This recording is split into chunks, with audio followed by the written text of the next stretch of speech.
Vladui Terleckui atminti.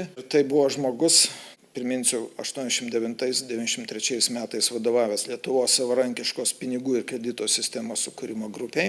Jis parengęs ir bankininkystės įstatymus, ir Lietuvos banko veiklą atgaivinęs ir atnaujinęs. Beje, aš noriu priminti visiems, kurie šiandien sovietmetį taršo, kad Lietuvos banko įstatymą priėmė 11 šaukimo LTSR aukščiausioji taryba 1989 metais dar, tarybų valdžios metais, ir nuosekliai buvo eita iki 1993 metais lito įvedimo.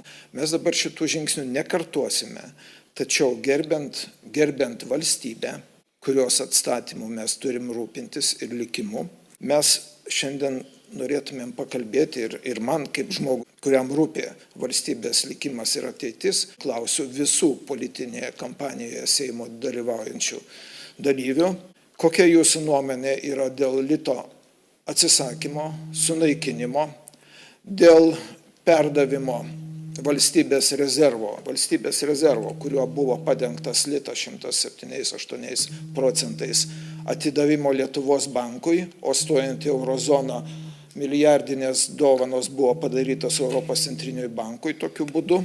Noriu taip pat paklausti jūsų nuomonės, kokia buvo prasmė stoti į Eurozoną.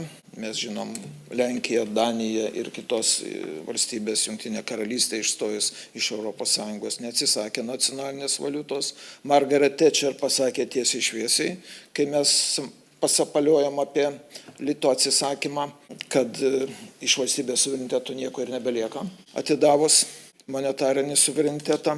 Taigi, kokia perspektyva, kokia prasmė, galų gale ir valstybingumo, kokia prasmė, kai net nedrįsta tautos paklausti, kaip konstitucija reikalauja stojant į ES.